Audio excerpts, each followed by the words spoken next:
اللہ تبارک و تعالی اپنے بندوں سے ارشاد فرماتا کہ میرے بندوں میری راہ میں خرچ کرو، تو صحابہ جو ہر بات حضور سے پوچھا کرتے تھے، جب انہوں نے اپنے آپ کو حضور کے حوالے کر دیا تو اب حضور سے یہ بھی سوال کرنے لگے کہ یسألونک ماذا ينفقون۔ قرآن کریم کی آیت کا حصہ ہے کہ ایک مقام پر عرض کیا کہ اے اللہ کے رسول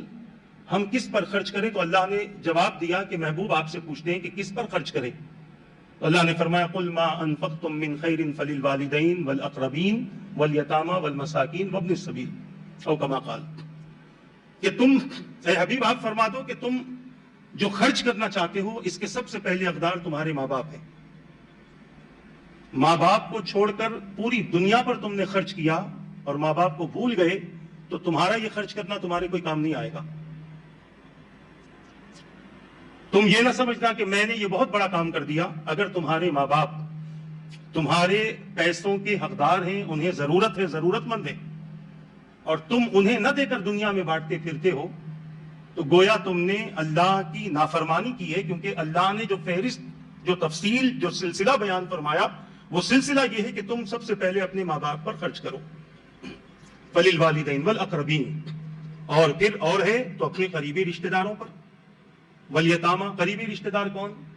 آج کل لوگوں کی حالت یہ ہے کہ قریبی جو اپنے بھائی بہن ہوتے ہیں، چاچا ہوتے ہیں، ماموں ہوتے ہیں، خالو ہوتے ہیں، ضرورت مند یہ ہیں بندہ لے جا کر کہیں اور خرچ کرتا ہے۔ کیوں؟ بھائی کی ضرورت اگر پوری کر دیں گے اور بھائی خوش ہو گیا تو ممکن ہے اسے تکلیف ہو جائے، آج کل یہ مزاج بنا ہوا ہے۔ مگر کسی بندے نے ان کے حق کو ادا نہ کیا اور ان کے بعد والوں کے حق کو ادا کیا تو گویا اس نے قرآن کے قانون کے خلاف کر دیا، قرآن کی مرضی کے خلاف کر دیا۔ والیتامی، یتیموں پر، مساکین پر، مسافروں پر خرچ کرنے کا حکم دیا۔ اب صحابہ نے پوچھا حضور کتنا خرچ کریں؟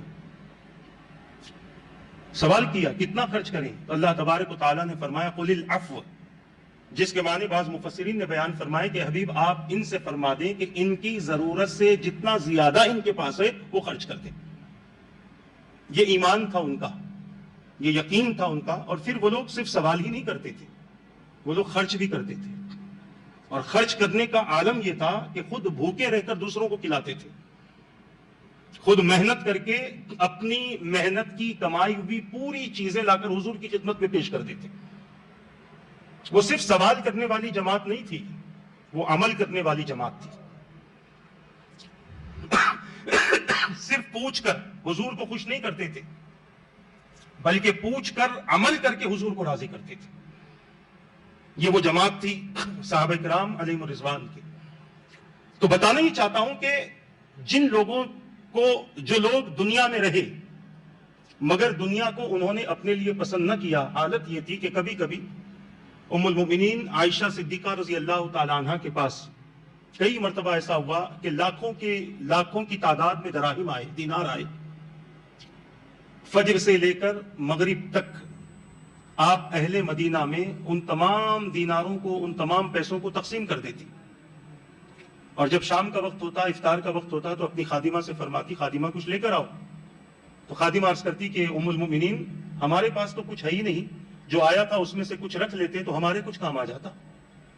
تو یہ حالت اور یہ کیفیت تھی ان کی کہ جو اللہ تبارک و تعالیٰ کی راہ میں خرچ کرتے تھے اور دنیا کی زندگی کو صرف اللہ اور اس کے رسول کی مرضی کے مطابق جینے کے لیے پسند کرتے تھے۔